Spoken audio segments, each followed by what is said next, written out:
dhi mbele gi ngima. Lwenye kind jolupo moko kuom dhowedhe e kaunti ma Homa Bay medo jimbore kendo ka ilaro kuonde lupo e nam Lolwe.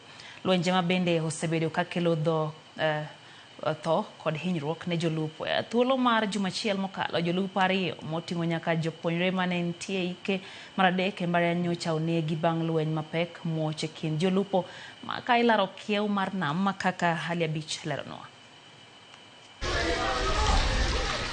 Lweny ma osebedo kadhi nyime e kind jolupo dho wath Malela kachud bura ma Homa Bay Town gi jowetegi mawuok e moko kuom dhowedhe e ward ma Lambwe kachud bura ma Suba North kama oting'o dho wath Mandhuru kod mano ma Kisaka osebedo ka kelo tho mag jolupo ka moko bende wuok kod hinyruok maricho bang' lweny muoch e kindgi e dier nam kilaro kuonde mag lupo. Juma achiel mokalo jolupo ariyo osenegi kod jowetegi wera ne gidhi lupo e kama ok onego bed ni gilupe. Frederick Ochieng' mane en jalupo e dho wath Magode ariyo kachud bura ma Suba North ne onegi kod jowetegi e dho wath ma Missouri Kobar mane seyogi kuom lupe kargi ma rech nyuole. Ka bende japuonjre mane nitie ike mar adek e mbalariany ma Meru ne onegi kod jolupo ma Kisaka e kinde ma lweny nomuoch e dier nam e kind jolupo Malela kod mago ma Kisaka kachud bura ma Suba North.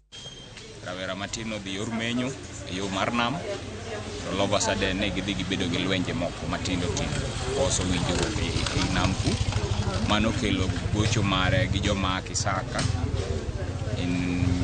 Mbita ma okelo thone lupo magwa mamenye nam ma ok incident mokwongo ma ok nek mabiro mokwongo negruong sibiro kadhi mbele. Serikal ne okelo obila mag Kenya Coast Guard mar chiwo arita ne jolupo kod neno ni chenro mag lupo dhi makare nam Lolwe. Penjo maduong' en ang'o momiyo jokombe mag dhowedhe yiene jolupo gi mondo tim patrol e tok chik ka giting'o gige lweny maricho e yiedhegi ma ginyogo jolupo wetegi. Jakom dhowedhe ma Homa Bay Edward Oremo wacho ni patrol go itimo e tok chik kendo gidhi kawo ondamo mar kum ne jokombe manyalo timno. And I think ni every chairman ma oweyo loose nikech standard operation procedures magwa wacho ni onge ng'ama oyiene dhi e patrol e nam ka ok okawo rusa kuom ja fisheries, ka ok okawo rusa e migawo mar fisheries. Tiende ni kikawo rusa e migawo mar fisheries to you will be held accountable on gimi dhi time nam and returns will be there.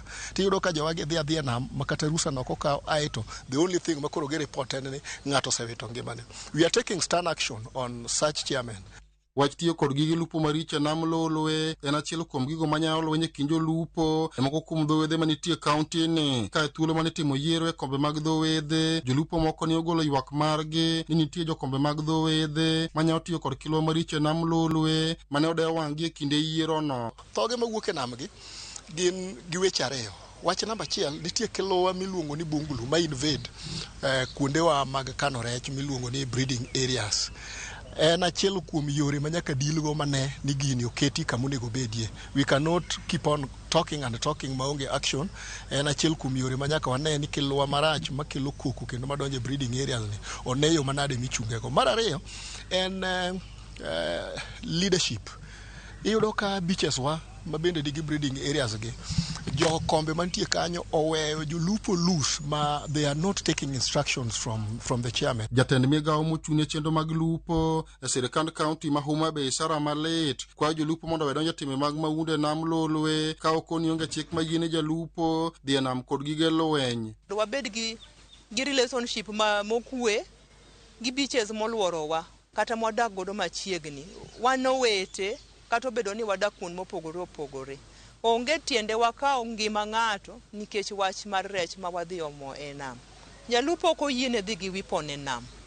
Nikech the moment miting'o wipon nyiso ni in iwegi, imbe inyiso ni you are a criminal.